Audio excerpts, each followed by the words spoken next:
லைஃப்ல டெய்லி எத்தனையோ முடிவுகள் எடுக்க வேண்டியிருக்கு இல்லையா? சில சமயம் எது சரின்னு தெரியாம ரொம்பவே குழப்பமா இருக்கும். இந்த மாதிரி நேரத்துல நமக்கு வழிகாட்ட ஒரு சிம்பிளான ஆனா ரொம்ப பவர்ஃபுல்லான ஒரு பழங்கால ஞானம் இருக்கு. அத பத்தி தான் நாம இப்போ பார்க்க போறோம். யோசிச்சு பாருங்க. காலையில என்ன ட்ரெஸ் போடலான்னு ஆரம்பிச்சு ஆபீஸ்ல எடுக்கிற பெரிய பெரிய முடிவுகள் வரைக்கும் ஒரு நாளைக்கு நம்ம எத்தனை விஷயங்களுக்கு சரி இல்ல வேண்டான்னு சொல்றோம். இப்படி யோசிச்சே நம்ம எனர்ஜி பாதி போயிடுது இல்ல. அது நம்மள ரொம்ப சோர்வாக்கி ஒரு மாதிரி ஸ்ட்ரெஸ் ஆக்கிடுது. உதாரணத்துக்கு, உங்க கண்ணு முன்னாடியே ஒரு தப்பு நடக்குது. அப்போ தைரியமா தட்டி கேட்கலாமா, இல்ல நமக்கே வம்புன்னு அமைதியா போயிடலாமா? என்ன பண்ணுவீங்க?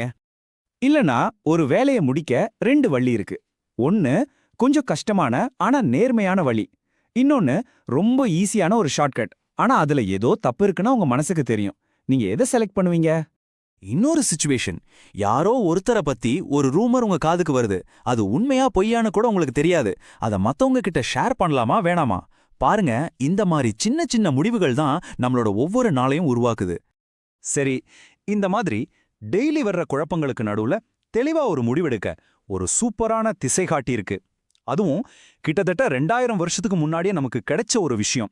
வாங்க, அத பத்தி தான் இப்ப ஆழமா பார்க்க போறோம். அந்த கொள்கை இதுதான்.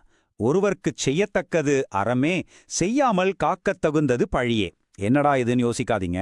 ரொம்ப சிம்பிள். எது நல்லது, எது செய்ய வேண்டிய கடமையோ அதைச் செய். எது தப்பு, எது பழிவாங்கி கொடுக்குமோ அதைச் செய்யாதே. அதை விட்டு விலகியிரு. அவ்வளவுதான். நம்ம மனசுல இருக்கிற எல்லா குழப்பத்தையும் நீக்கி நேரா வழிகாட்டுற ஒரு காம்பஸ் மாதிரி இது. இப்போ இந்த காம்பஸ்ல 2 பக்கம் இருக்கு. அது என்னன்னு பாப்போம்.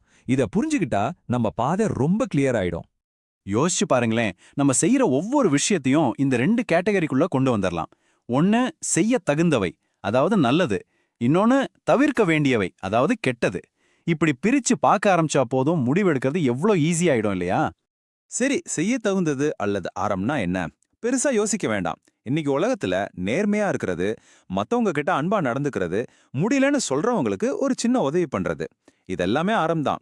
இதெல்லாம் நமக்கும் நல்லது, நம்மள சுத்தி இருக்கிறவங்களுக்கும் நல்லது. அதே மாதிரி தவிர்க்க வேண்டியது அல்லது பழினா என்ன? மத்தவங்களை ஏமாத்துறது, மனசுக்குள்ள கெட்ட எண்ணம் வச்சிருக்கிறது, எப்பவும் தன்னை பத்தியே யோசிக்கிறது, இந்த மாதிரி விஷயங்கள். இதெல்லாம் கடைசில நமக்கும் சரி மத்தவங்களுக்கும் சரி கெடுதலை தான் கொண்டு வரும். சோ இதிலிருந்து தள்ளி இருக்கணும்னு இந்த வழிகாட்டி சொல்லுது. ஓகே, தியரி எல்லாம் நல்லா இருக்கு. இத நிஜ வாழ்க்கையில எப்படி யூஸ் பண்றதுன்னு ஒரு உதாரணத்தோட பார்க்கலாம். ஒரு நிமிஷம் கற்பனை பண்ணி பாருங்க. நீங்க வேலை செய்யற டீம் ஒரு சின்ன மிஸ்டேக் பண்ணிடுச்சு. ஆனா உங்க கிளையண்ட் அதை இன்னும் நோட்டீஸ் பண்ணல. உங்க மேனேஜர் உங்ககிட்ட வந்து அதை அப்படியே விட்டுடு, யாருக்கும் தெரியாதுன்னு சொல்றாரு. அப்போ உங்க மனசுக்குள்ள ஒரு போராட்டம் நடக்கும்ல. இப்ப நம்மளோட அந்த சிம்பிள் காம்பஸ் எடுப்போம். செய்ய தகுந்த வழி எது? நேர்மையா இருந்து நடந்த உண்மைய கிளையண்ட் கிட்ட சொல்றது. தவிர்க்க வேண்டிய பழிதரக்கூடிய வழி எது? அமைதியா இருந்து ஏமாத்துறது. பாத்தீங்களா, இந்த கேள்வியை கேட்ட உடனே எது சரின்னு மனசுல ஒரு கிறிஸ்டல் கிளியரான பதில் கிடைக்குது இல்லையா? சரி, இந்த அருமையான விஷயத்த எப்படி நம்மளோட டெய்லி ஹேபிட்டா மாத்துறதுன்னு இப்ப பார்க்கலாம். இதுக்கு ஒரு 3 ஸ்டெப் தான். முதல்ல, எந்த ஒரு முடிவெடுக்க வேண்டிய சூழ்நிலை வந்தாலும் ஒரு செகண்ட் நில்லுங்க.